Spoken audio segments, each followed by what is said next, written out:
नर्मदे हर भाई साहब, मैं समाज के इस अभियान में आज आपको साथ में ले रहा हूं।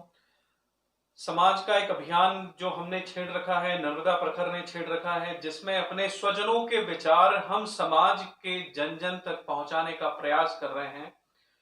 इस प्रयास में मैं आज आपसे मिला हूं और आपसे जानना चाहता हूं कि समाज हित में आपकी कोई परिकल्पना है, आपके मन में कोई ऐसे विचार हैं तो हम शेयर करें।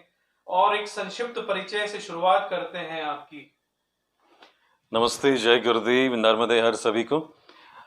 शैलेंद्र जी, सबसे पहले तो आपको बहुत बहुत साधुवाद। जिस तरह के कार्यक्रमों को लेकर के आप चल रहे हैं समाज में, जो अलग अलग स्थितियों में आप अलग अलग विषयों को लेकर आप अपने विचारों को रेखांकित करते हुए सभी को साथ लेकर के और इसे हम कैसे उस पटल पर ले आएं कि जहां पर हम एक बहुत सुंदर स्थिति का निर्माण कर सकें, वो समाज परक हो, व्यक्ति परक हो या फिर राष्ट्र परक हो।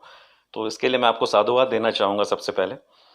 और परिचय तो मेरा ख्याल है जैसे आपने कह ही दिया है, पर जैसे अभी आसफ ना हो, अभी इस समय एक सीनियर नेशनल फैकल्टी हूँ मैं आर्ट ऑफ लिविंग फाउंडेशन का, and I travel all across. मैं हर जगह ट्रैवल करते रहता हूँ। हमारे आर्ट ऑफ लिविंग के बहुत सारे कार्यक्रम हैं, वो चाहे योग केंद्रित कार्यक्रम हो, युवा केंद्रित कार्यक्रम हो, या फिर कॉरपोरेट, क्योंकि मेरा बैकग्राउंड कॉरपोरेट्स का रहा है, तो वो कॉरपोरेट सेंट्रिक प्रोग्राम्स हो, तो इन ऐसे सब, या गवर्नमेंट एग्जीक्यूटिव प्रोग्राम्स हो हाई प्रोफाइल गवर्नमेंट ऑफिशियल्स के लिए, तो इन सबको लेकर के मैं हर जगह ट्रैवल करते रहता हूँ। और जैसे भी आपने पूछा कि समाज की परिकल्पना, तो समाज की परिकल्पना वो है जहाँ पर हर व्यक्ति हर एक के लिए हो, क्योंकि हमारा मूल सिद्धांत ही ये है कि हम कभी भी अपने फिर से शुरू करना। तो शैलेंद्र जी, जैसे कि आपने समाज की परिकल्पना के विषय में जो बात कही, तो समाज के विषय में एक बहुत सुंदर सुंदर सी स्थिति हमारे वेदों से हमें वैसे ही मिल जाती है। जो हमारे ऋग्वेद की एक ऋचा है, वो बड़ी अच्छी तरह से परिभाषित करते हैं और इससे मैं पूर्णतः सहमत हूँ। और यही स्थिति हम चरितार्थ होते हुए देखना चाहते हैं समाज में एक व्यापक स्थिति में, और वो ये है, संगच्छत्वम संवदध्वम समवो मनांसी जानताम देवा भाग यथा पूर्वे संजनानाम उपासते। यानी मैं व्यक्तिशः अपने स्वयं के लिए नहीं, एक व्यक्तिशः स्थिति में स्वयं के लिए हो सकता है वो कार्य, परंतु उसके बाद व्यापक स्थिति में वो समाज के लिए और फिर राष्ट्र परक और फिर समष्टि परक हो। तो ये सब हमारे समाज का एक मुख्य स्थिति हो जाना चाहिए, है ना। और यही हमारे समाज में भी देखो, आज समाज में हम विशिष्ट, अगर हम अपने नार्मदी समाज में बात करें तो हम हैं ही कितने लोग। यदि आप अगर उसे थोड़ा सा गौर से देखिएगा तो मुझे लगता है मुट्ठी भर, जैसे एक कहा जाता है ना हिंदी में, एक वाक्य था कि मुट्ठी भर, तो मुझे लगता है मुट्ठी भर से ज़्यादा नहीं है अभी। परंतु एकात्मता का अभाव यदा कदा देखने में आता है।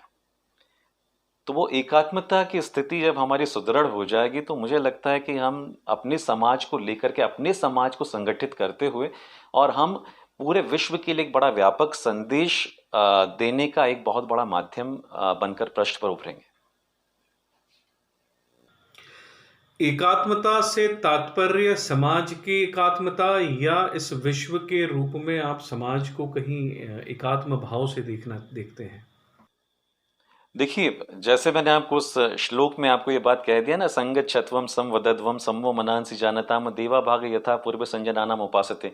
तो आपका जो कर्म है वो व्यक्ति के लिए स्वयं परक तो हो सकता है, परंतु यहाँ पर विशाल दृष्टिकोण ये है कि वो कर्म जो आपसे प्रतिपादित हो रहा है वो न सिर्फ आपके लिए, बल्कि वो कर्म इन टोटालिटी, उस टोटालिटी के लिए, उस संपूर्णता के लिए बहुत ही कंड्यूसिव, बहुत ही एक अनुकूल सिद्ध होना चाहिए। तब यहां जाकर के वो बात आपकी इस स्थिति को रेखांकित करती, परिभाषित करती है। पिछले 24 वर्षों से आप लगातार देश और समाज की सेवा, समाज से मेरा तात्पर्य संस्कृति से है, पूरे देश भारतवर्ष से है, देश और समाज की सेवा में आप लगातार लगे हुए हैं। इस परिवर्तन, उस समय का जो था तब से लेके अभी तक में कुछ परिवर्तन आपको ऐसा लगा है कि हमने या सारे संगठनों ने मिलकर संस्कृति के लिए कुछ बड़ा परिवर्तन किया है? बिल्कुल, ये तो दृष्टिगोचर होता ही है। जो पूर्व की स्थिति थी उस समय जो एक जागरूकता का जो स्तर था, और अब इन सब वस्तुओं को लेकर जागरूकता को, जिस तरीके देखो मीडिया आज हमारे पास में, देखो एक ईज ऑफ कम्युनिकेशन है हमारे पास आज, तो उस ईज ऑफ कम्युनिकेशन के कारण बहुत सारी ऐसे तथ्य जो लोगों पर पहले उतनी स्पष्टता के साथ प्रकट नहीं हुए थे, वो आज किसी न किसी स्थिति में आज उनके सामने आ चुके हैं। तो ये सब हमारे संस्कृति को कहीं न कहीं उनके मूल तक ले जाती है। उन सभी बातों का जो एक एनालिटिकल स्टडीज़ है, उनकी जो एक उसकी जो एक एनालिसिस करने का जो एक एंगल है, वो कहीं न कहीं हमें उन मूल्यों तक लेकर जा रहा है, और आज लोग इसको लेकर के और अधिक जागरूक हो चुके हैं पहले के सापेक्ष। पूछना चाहेंगे उसमें? आप कह रहे हैं कि युवा समाज से जुड़ा है, युवा देश से जुड़ा है, युवा संस्कृति से जुड़ा है, पर हमारे देश में धर्मांतरण की जो संख्या है, धर्मांतरण का रूप बढ़ता जा रहा है। अगर हम हमारी संस्कृति तक वापस पहुंच रहे हैं, तो फिर धर्मांतरण का इतना विकराल और विकट स्वरूप देखने में क्यों नजर आता है? क्या इस स्टेज पर सारे संगठन कहीं ना कहीं फेल नजर आते हैं? जी, मैं ये तो नहीं कहना चाहूँगा कि संगठन, जो अलग अलग संगठन अपना अपना एक बड़ा विशिष्ट कार्य इस स्थिति में भी कर रहे हैं, तो वो फेल्यूर तो नहीं हुए हैं। हाँ, ये हो सकता है कि जैसे जिस गति से ये कार्य होना चाहिए था, उस गति से अभी नहीं हो रहा, ये सुनिश्चित है। तो इसमें कहीं न कहीं हमारा जो एक भौतिकतावादी दृष्टिकोण है समाज का, जो अभी भी, जैसे इसीलिए कहते हैं ना कि जैसे अभी अगर हम एक इंडोर सिचुएशन बोलें, अपनी इनसाइट ऑफ द इंडोर, मतलब हमारे अपनी जो अंतर स्थिति है, अभी हम उसको देख नहीं पा रहे, हम सिर्फ बाह्य स्थिति में अधिकतर उलझे हुए हैं। और इसीलिए वो जो भौतिकतावादी जो स्थिति है, उसमें कई बार लोग जो संघर्षशील नहीं होते, और जो ऐसे लोग होते हैं जिनका मानस जो है वो उस स्थिति में होता है कि जितना भी सरलता से उन्हें ये मिल जाए, और उसमें कई लोग ऐसे होते हैं कि जो इन प्रलोभनों में आ जाते हैं। यद्यपि ये वो जो अलग अलग धर्म है, अलग अलग cult, with due respect to them, ये हमारा अप्रोच नहीं होना चाहिए, ये किसी भी धर्म का अप्रोच नहीं होना चाहिए।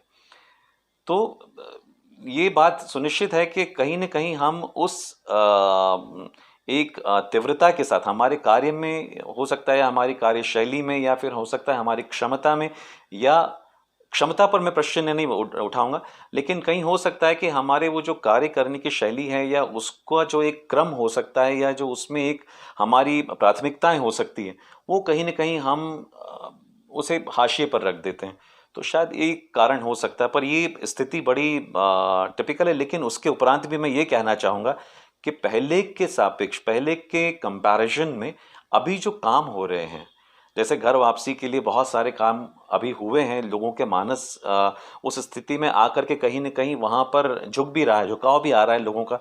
जो जा चुके हैं कहीं न कहीं लौट के आ भी रहे हैं, और जो लोग न जाएं, इस हेतु भी कई बड़े विशाल कार्य हो रहे हैं, कई सारे संगठन कार्य कर रहे हैं, विशिष्ट रूप से राष्ट्रीय स्वयंसेवक संगठन, या ऐसे जो राष्ट्रीय स्वयंसेवक संघ जैसे जो संगठन है, या और भी जो कई सारे संगठन हैं, वो आखिर को, अगर आप सनातन धर्म की बात करते हो, सनातन धर्म के जो मूल स्वरूप की बात करते हो, तो वो कहीं ना कहीं आ ही जाता है। वो बात सनातन धर्म की निकली है, तो सनातन धर्म क्या है, थोड़ा सा इसके ऊपर अगर हम चर्चा करें। जी, सबसे पहले तो ये कह लिया जाए कि सनातन धर्म, तो धर्म की जो स्थिति, वो कहते हैं ना, धारयेति इति धर्मम, जो धारण करने योग्य है वही धर्म है। और जो धारण करने योग्य है, यानी कि जो एक चेतना को उस पल्लवित स्थिति में ले आता है, जो हमेशा है, था, है और रहेगा, वो सनातन है। That is what Sanatan is about. इसलिए सनातन कहा गया है उसे। तो सनातन धर्म का जो एक पूर्ण समझ है, मैं फिर वही कहूँगा कि हम जैसे कहते हैं ना कि जो औरों की स्थिति हो सकता है, और वो धर्म का एक जो विशेष स्थिति होता है, जैसे हिंदू या मुस्लिम, या फिर अगर हम कहें क्रिश्चियन, या फिर सिख, या बहाईज़म हो गया, या फिर बौद्धिज़्म हो गया, ये सब जितने जितने अलग अलग फेथ हैं, ये फेथ अलग अलग हो सकते हैं। उस समझ पर ले जाने के लिए अपने आप को प्रस्तुत करने का एक अलग अलग तरीका हो सकता है, पर जो वास्तविकता है वो सनातन है। आप भी अगर यही मानते हैं कि सनातन वास्तविकता है और सारे धर्म हमें वहीं ले जाते हैं, तो फिर धर्मांतरण की बात ही नहीं होनी चाहिए, फिर तो जो जहां है वहां बहुत अच्छा है। अब इसके लिए एक ही बात ये कहूँगा कि ये जो है ना, एक बहुत ही ऐसी मलिन मानसिकता जो होती है ना जहाँ पर, या जो एक बहुत संकीर्ण मानसिकता, जिसको कि आप मलिनता से भरा हुआ कह सकते हो, वहां पर जाकर के भाई देखिए आपको इससे क्या करना है कि उस व्यक्ति के पास वहां जाने के लिए कौन सा मार्ग हो सकता है। आप सिर्फ ये कहते हो, सनातन धर्म हमेशा ये कहता है कि भाई सब, सनातन धर्म में सबको समेट लेने का भाव है, सबको स्थान देने का भाव है। परंतु कुछ ऐसे धर्म, we due respect to them again, उनके अंदर ये भाव हो सकता है कि भाई सिर्फ हम ही हैं, तो सिर्फ हम वाली स्थिति जहां आती है वहां पर इस तरह के विचार आते रहेंगे। अन्यथा हमारी स्थिति क्या है कि भाई हम जैसे कहते हैं ना कि जो एक वसुधैव कुटुंबकम की परिकल्पना जो है, परिकल्पना क्या बल्कि जो वस्तु स्थिति है, हमारी परिकल्पना भी नहीं है, वो वस्तु स्थिति है हमारी वसुधैव कुटुंबकम की, कि भाई अयम निजम परावेति, अयम निजम परावेति, ये दूसरा का स्थिति हो सकता है। दैट इज, उसको क्या कहते हैं आगे, गणना लघु चेतसम, जिनकी एक संकीर्णता है ना, वो लघु चेतना, जिनकी चेतना का स्तर कहीं ऊर्ध्व गति की ओर नहीं आ रहा है, ऊर्ध्व स्तर पर नहीं आ रहा है, ये उनकी स्थिति हो सकती है। पर हम क्या कहते हैं, उदार चरिता नाम तो वसुधैव कुटुंबकम, ये हमारी स्थिति है। पिछले 24 वर्षों से आप आर्ट ऑफ लिविंग से जुड़े हुए हैं और इतना सारा आपने कार्य किया हुआ है, तो इसमें बेसिक स्ट्रक्चर क्या है? आर्ट ऑफ लिविंग का बेसिक काम क्या है? क्या समाज में परिवर्तन लाना, किस प्रकार का परिवर्तन चाहते हैं?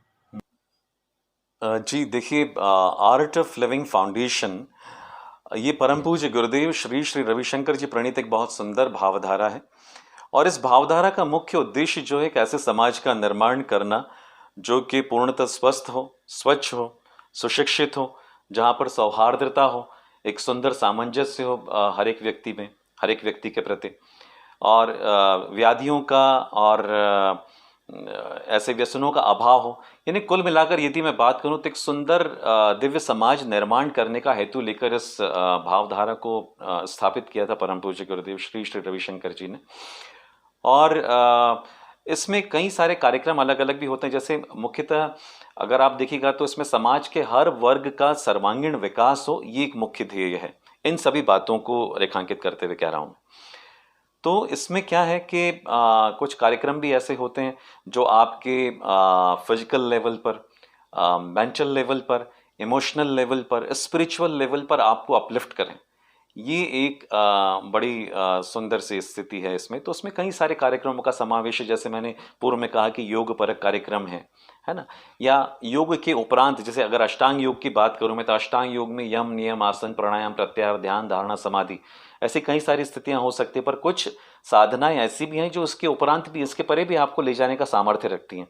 तो कुछ ऐसी साधनाएं भी हैं इसमें, सुदर्शन क्रिया हो गया, ऐसी कुछ साधनाओं का समावेश भी है।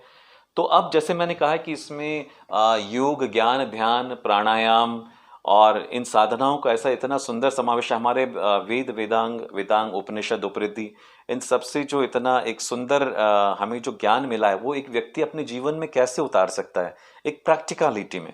तो ये उसका एक बहुत सुंदर सा इंक्लूजन, एक बहुत सुंदर सा समावेश है इन कार्यक्रमों में। आपके इन कार्यक्रमों से अधिकतर युवा इंटरेक्ट होता है, युवा जुड़ता है। तो संगठन का या आपके आर्ट ऑफ लिविंग का बेसिक क्या युवाओं को टारगेट करना है, युवाओं की भौतिकतावादी स्थिति को वापस अपनी स्थिति पे लाना है, या कुछ और है? जी शैलेंद्र जी, ये जो आपने प्रश्न पूछा, इसमें सिर्फ युवा केंद्रित कार्यक्रम है ऐसा नहीं है। ये समाज का, मतलब एवरी वॉक ऑफ लाइफ, मतलब हर समाज का जितना भी वर्ग हो सकता है, अलग अलग वो वय अवस्था को लेकर के हो, या समाज के जो हमारी एक अलग अलग स्थितियों में लोगों को हमारा एक समूह बना देने का एक जो भाव हो, तो हर एक वर्ग के लिए है ये। अब युवाओं की बात जहाँ तक आपने कही, तो युवाओं अगर आप देखें तो हमारा भारतवर्ष एक बहुत ही मैं कहूँगा बड़ा एक उस ईश्वर की कृपा का पात्र, एक बड़ा सुंदर सा इस तरह का देश है कि यहाँ पर हमारी एकमात्र देश कहूँगा बल्कि मैं अभी कि 70% से अधिक हमारे यहाँ युवा है हमारी जनसंख्या के। और यदि युवा सत्व में आ जाता है, सबको तो आना ही है नो डाउट, मतलब बच्चों से लेकर के, जैसे 8 से लेकर 13 साल, फिर उसके बाद में जो टीन्स हैं, जो अंडर 18 है, उनके लिए एक अलग सेक्शन होता है क्योंकि उनका प्रॉब्लम एरिया अलग होता है, युवाओं का प्रॉब्लम एरिया अलग है ना। तो वो युवाओं के एक अलग कार्यक्रम होते हैं। ऐसे ही जो कॉमन प्रोग्राम होते हैं सभी के लिए, वो सबके लिए भी प्रोग्राम अलग अलग हैं। तो सिर्फ युवाओं के लिए ऐसा नहीं, परंतु जैसे मैंने कहा कि 70% हमारे जनसंख्या का युवा है। तो अगर हम अपने इन सभी युवाओं को अगर सत्व में ले आएं तो फिर वो अपने रेस्पेक्टिव अरीना में जो बने वो तो बनेंगे, अपना उनका जो भी क्षेत्र हो उनका अपने करियर को लेकर के या अपने आगे के जीवन को लेकर के वो उसमें तो जो बनेंगे बनेंगे, उच्चतम स्थितियों में सफलता भी प्राप्त करेंगे, परंतु उसके साथ वे एक अच्छे मानव भी होंगे। ही इस बात पर हमारा एक मुख्य रूप से उसे देखा जाता है। समाज के युवाओं को जोड़ने का या समाज के युवाओं के लिए भी कोई ऐसा प्रोग्राम है आपके पास जिसमें हम समाज के युवाओं को लाभान्वित कर सकें? जी सुनिश्चित ही, जैसा मैंने आपको पहले कहा कि युवा केंद्रित कार्यक्रम भी, यूथ सेंट्रिक प्रोग्राम्स भी are running number of programmes. तो उसमें भी लाइक हमें, जैसे मैंने पहले बताया आपको कि सबका एक प्रॉब्लम एरिया होता है। जैसे कि छोटे बच्चों का एक प्रॉब्लम एरिया अलग होता है। जैसे कि बच्चे जो होते हैं, बहुत छोटे बच्चे, they are friendly by nature, if they are not it is because of stress. तो वो जो एक स्ट्रेस एरिया उनमें बच्चों में कैसे डेवलप हो गया, तो उसका एक अलग प्रॉब्लम एरिया है। उसको शूट करने का एक उन प्रॉब्लम्स को शूट करने का भी एक अलग एनकैप्सुलेशन है। तो वो एक अलग बात हो गया। लेकिन जैसे युवाओं को केंद्रित करते हुए अगर हम बात करें तो युवाओं में जो आज मुख्यतः हम देखते हैं कि भाई एक थोड़ा सा डिसीजन मेकिंग को लेकर के बहुत कन्फ्यूजन्स होते हैं कई बार, है ना, या कुछ लोगों में और थोड़ा सा अपने आप को केंद्रित रखने का एक जो एक भाव होता है उसका बड़ा अभाव होता है। ऐसे ही कॉन्फिडेंस भी कई बार शेकन हो जाता है क्योंकि क्लैरिटी होती नहीं। तो ऐसे वो चाहे कंसंट्रेशन हो, उनका कॉन्फिडेंस हो, क्लैरिटी हो, रिलेशनशिप्स हो, तो इन सब को लेकर के बहुत सारी बातों का अगर एक आप उसका एक सीधा सीधा एक अच्छी स्थिति देख लें तो उसमें फिर एक उन्मुक्तता भी आने लगती है और फिर कुछ बातें ऐसी जो आपके नकारात्मकताओं को तिरोहित कर दे। तो जैसे जैसे मैं आपको बताऊं कि हमारा जो एंशिएंट प्रैक्टिसेस है बहुत सारी, जिसमें ध्यान पर बड़ा जोर पहले भी दिया गया था, तो ध्यान के साथ उसके उपरांत की जो साधना है आर्ट ऑफ लिविंग में है, वो आप देखिएगा कि हमारे अंदर जो नकारात्मकता को पुश करने वाले जो हमारे हार्मोन्स होते हैं, कॉर्टिसोल हो गया या इस तरह की जो हार्मोन्स हैं, उनका ग्रोथ रेट ये बिल्कुल नीचे ले आती है, उनको मिनिमाइज कर देती है। और हमारे अंदर जो एक सकारात्मकता या एक हैप्पीनेस या हमारे एंथुजियाज्म या एक्सेलरेशन को लेकर के जो उस तरह को प्रमोट करने वाले या उनको बढ़ाने वाले जो हमारे हार्मोन्स हैं, है ना, जैसे डोपामाइन हो गया या इस तरह के जो हार्मोन्स होते हैं, उनको ये लिफ्ट कर देती है। तो इन टोटल क्या होता है कि आप फिजिकल लेवल पर तो आपका ये अप्रोच हो गया कि भाई आपके इस तरह का जो नेगेटिव एस्पेक्ट जो हो सकता था वो कहीं ना कहीं नीचे जा रहा है या तिरोहित हो रहा है। Eight the same point time आपका जो आपके अंदर जो सकारात्मकता बढ़ाने वाले जो इस तरह के हार्मोन्स है वो ऊपर आ रहे हैं, आपके टॉक्सिन्स रिलीव हो रहे हैं बॉडी से, है ना। तो ये शारीरिक स्तर पर आपका एक बहुत सुंदर स्थिति सुदृढ़ता के साथ आपको मिलती है। आपका मेंटल लेवल पर आप देखिएगा तो मेंटल लेवल पर भी आप एक बहुत अच्छे माइंडसेट के साथ एक बहुत अच्छा thought process level calm down हो जाता है आपका, ताकि आपके अंदर एक वो फिर क्लैरिटी आ जाए, है ना। फिर उसके अलावा अगर आपके इमोशंस को देखें तो इमोशन स्टेबलाइज होने लगते हैं या आपका इंटेलेक्ट शार्पन होने लगता है। और इन टोटल जैसे मैंने जिस वननेस की बात मैंने आपसे पहले की थी, वो वननेस एक बहुत ही स्वतः ही आपसे प्रस्फुटित होने लगता है। तो ये कुल मिलाकर के एक बहुत ही एक ऐसी स्थिति दे देता है कि जहाँ पर आपके अंदर कोई शारीरिक स्तर पर कोई बड़ी न तो कोई समस्याएं होती है, मानसिक स्तर पर आप इतना सेंटर्ड, इतना फोकस्ड होते हो कि आप कम समय में अधिक करने लगते हो, अधिक कुशलता के साथ। फिर उसके साथ साथ आप बहुत सेंटर्ड हो, आप बहुत ज़्यादा कंपोज भी हो जाते हो। तो कुल मिलाकर के आप एक उस स्थिति में होते हो कि जहाँ पर आपके सामने सारी इस तरह की विद्रूपताएं बाहर हो जाती जो आपके लिए कहीं नकारात्मकताएं प्रेषित करें, और आप एक बहुत सुंदर उत्साहपूर्ण स्थिति में एक सजगता, अपनी स्वयं की सरलता, अपनी स्वयं की क्षमताओं को लेकर के आप सकारात्मकता के साथ लबरेज हो जाते हो। ये स्थिति जब आने लगती है तो आप समझ सकते हो कि आपका स्तर क्या होगा, कि फिर उसके बाद तो जीवन ऐसा प्रफुल्लित हो जाता है जैसे कि एक फूल खिलता है ना, बस ऐसे फूल खिलने लगता है और आप अपने आप ही वो सब बातें अपने आप से प्रस्फुटित होने लगती है जो न सिर्फ आपके लिए एक इंडिविजुअल की तरह से, but at the same time to the people around, that is your family, and further to your society, the people in the society, further to the country, and further more to the totality. every single thing that will be done from you or will be executed from you will completely be conducive to the totality, and that is what the whole point is. समाज के चुनाव होने वाले हैं, महासभा जी।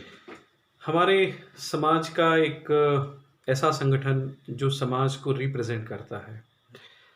आप कितना जानते हैं महासभा के बारे में और किस प्रकार की महासभा होनी चाहिए? कैसे प्रेजेंटेशन होने चाहिए समाज के देश भर में? थोड़ा-सा उस पर फोकस करें। जी, विशेषतः अपनी जो नॉर्मदी समाज परक स्थिति में मेरा संज्ञान में बहुत अधिक बातें तो नहीं है कि महासभा का एक पूरा स्ट्रक्चर कैसा है, पर जितना जो भी हम समझ पाए हैं उन्हें यदि मैं कहते हुए देखूँ तो ऐसे हमारे समाज में आज बहुत सारे डेडिकेटेड लोग तो मैं देखता हूँ, कई सारे लोग हैं जो किसी न किसी प्लेटफॉर्म से कहीं न कहीं कुछ न कुछ हमारे समाज को देने के लिए हमेशा तत्पर रहते हैं। तो ऐसे अगर वो लोग जो हमारे समाज को एक विश्व पटल पर कहीं किसी तरह से रिप्रेजेंट कर सकें या करने की बहुत सामर्थ्य रखते हैं, हमारे समाज को एकमय स्थिति में लाने का सामर्थ्य रखते हैं, वो जैसे मैंने अभी मैं क्षमा चाहता हूँ यदि मेरा ये समझ इस विषय में उतना नहीं है, पर जितना मैंने कुछ लोगों से सुना भी था कि भाई कभी क्षेत्रीय परक स्थितियां भी आ जाती कि क्षेत्रीय स्थितियों को लेकर के लोग थोड़ा सा वहां पर अपना फेवरेटिज्म को देखते हैं। तो ये न होते हुए इन टोटल अगर हमारे पास ऐसे कुछ लोग हैं, ऐसे मानस हैं, हमारे पास हमारे समाज में क्षमताएं अद्भुत हैं, हमारे समाज में टैलेंट का कोई कमी नहीं है। हमारे नॉर्मदी समाज में यदि हम देखें तो हर क्षेत्र में अपने आप को बड़े स्तर पर स्थापित करने का क्षमता रखने वाले भी बहुत सारे लोग हैं और किया भी है।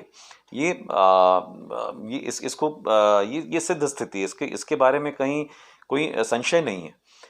परंतु जैसे आप समाज का रिप्रेजेंटेशन की बात जहां आती है तो हो सकता है कि एक इंडिविजुअल एक बहुत अच्छा इंटेलेक्चुअल हो, लेकिन यदि उसमें समाज को एक मयता में लाने की स्थिति नहीं, समाज को साधने की स्थिति नहीं है, हर एक के मन को एक साथ ले जाकर के और मिलाने की स्थिति नहीं है, तो फिर मुझे लगता है कि ऐसे वो लोग जो इतने डेडिकेशन के साथ, इतने डिवोशन के साथ समाज के लिए काम कर रहे हैं, मुझे लगता है कि हमारे और समाज आज देखता भी है, बहुत सारी बातों को लेकर देखता भी कि कहीं ना कहीं बहुत सारे लोग अपने अपने, जैसे मैंने कहा कि अलग अलग प्लेटफॉर्म से बहुत सारी अलग अलग चीज़ें समाज को देने का और निस्वार्थ भाव से दे रहे हैं। उनका कोई ऐसा लक्ष्य नहीं है कि उनको कुछ इसके प्रत्युत्तर में उन्हें कुछ इसके प्रति उनको कुछ पाने की आकांक्षा, वैसा भी कुछ नहीं है।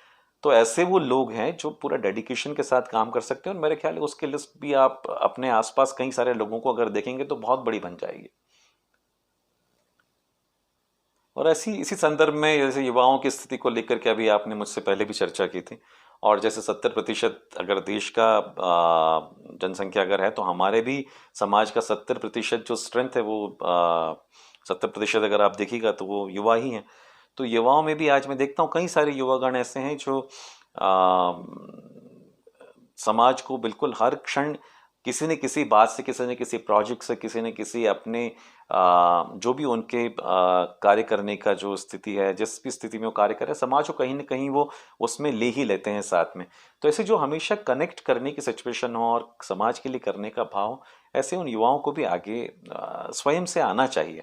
और यदि वो नहीं आ पा रहे तो हमारे समाज के सभी प्रबुद्धजन, आप जैसे जो प्रबुद्धजन हैं, सभी लोगों का एक भाव भी होना चाहिए कि हम उनको कहीं ना कहीं बुला करके उन्हें थोड़ा सा प्रोत्साहित करें इनमें आगे आने के लिए और उन्हें इस स्तर पर लेकर भी आए, ताकि समाज का एक पूर्णता, एक संपूर्णता में एक बहुत अच्छी तरह से हम जो दे सकते हैं, इतना हमारे पास प्रतिभा है, उसके माध्यम से हम इस विश्व को जो भी दे सकने का सामर्थ्य रख सकते हैं वो संपूर्णता में दे सकें। और इससे तो मुझे ये लगता है कि जैसे कि कहा जाता है ना कि महिला जो है, यदि आप देखिएगा तो एक पूरे परिवार का जो केंद्र है, यानी कि आप उसे ये समझ लीजिएगा कि उसका जो एक्सेस है वो कहीं ना कहीं एक महिला ही होती है ना। यानी घर का जिसे आप धुरी कहते हो कि भाई घर की धुरी महिला है, तो उसी तरह समाज के अंदर भी अगर इस तरह से निरूपण करना हो तो पहले तो घर से अगर एक महिला यदि अपने आप को उस स्थिति में सुदृढ़ बना लेती है तो मुझे लगता है कि कहीं ना कहीं वो अपने उस एक महिला के सुदृढ़ हो जाने से वो पूरा घर भी सुदृढ़ होता है। और न सिर्फ वो सुदृढ़ होती हैं अपितु समाज भी सुदृढ़ होने लगता है। तो जैसे कहते हैं ना, एक मैंने कहीं सुना था कि देवियां देश की जाग जाएं अगर तो युग स्वयं ही बदलता चला जाएगा, ऐसा मैंने कहीं सुना था। तो उस तरह की स्थिति है। तो उसमें मुझे ऐसा लगता है कि कुछ रूढ़िवादिता के कारण या कुछ अपनी उदासीनता के कारण जो माताएं, जो महिलाएं किसी कारण से बाहर नहीं आ पा रही, क्योंकि जितने भी कार्यक्रम जो होते हैं समाज के, अक्सर ही देखा गया है, यद्यपि मैं बहुत सारे कार्यक्रमों में मैं नहीं उपस्थित हुआ हूँ व्यक्तिशः स्थिति में, परंतु उसके उपरांत भी जितना जो कुछ पता चलता है या जो कुछ जानने को प्राप्त होता है, वहाँ से मिलता है, तो उसमें ये पता चलता है कि भाई महिलाओं का जो वही के वही चेहरे फिर दिखाई देते हैं, दृष्टिगोचर होते हैं। तो जो बाकी लोग हैं जो कहीं घर में बैठे हुए अपने आप को एक रूढ़िवादिता के कारण या उदासीन, अपनी स्वयं की उदासीनता के कारण या और कोई कारण जो भी हो, उनके व्यक्तिगत स्थिति में व्यक्तिगत कारण जो भी हो, तो उनको थोड़ा सा उन्हें उलांघना पड़ेगा और थोड़ा सामने आना पड़ेगा, ताकि ये समाज के निरूपण में आपका एक बहुत बड़ा योगदान हो। इतनी सारी जो महिलाओं के प्रति आपने बात कही, युवाओं के लिए कही, अब अगर कोई मैसेज समाज को देना चाहें, अगर आप कोई मैसेज युवाओं को स्पेशली देना चाहें तो प्लीज। वेल, समाज के लिए मैसेज क्या कहूँ मैं आपसे कि देखिए, हमारे सामने कई सारी कम्युनिटीज़ ऐसी हैं जिन्होंने बड़े बड़े एग्जाम्पल सेट किए। जैसे मैं कहीं देखता हूँ, आज आप किसी भी देश की बात करिएगा, अभी किसी भी, इस पूरे 200 से अधिक देश हैं हमारे पास इस पूरे विश्व में, और लगभग 750 करोड़ लोग रहते हैं इसमें। तो यदि आप देखिएगा तो किसी भी आप देश को देख लीजिएगा, यदि आप वहाँ देखेंगे तो वहाँ 2 लोग भारत के जरूर पाए जाएंगे आपको। एक तो पंजाबी, दूसरा गुजराती, और तीसरा अभी मलयाली कम्युनिटी। या आपको लगभग हर देश में मिलेंगे, क्योंकि उनमें क्या हो गया है कि वो एक दूसरे को सपोर्ट करने का भाव और मादा रखते हैं।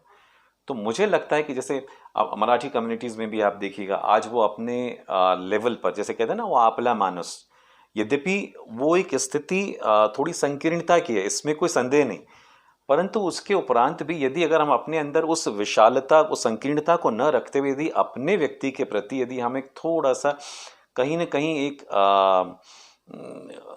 उसे बढ़ाने का भाव रख लें आगे, तो मुझे लगता है एक बहुत बड़ा ये बात सिद्ध हो सकता है हमारे समाज को आगे लाने के लिए, एक बहुत बड़ा टूल हो सकता है।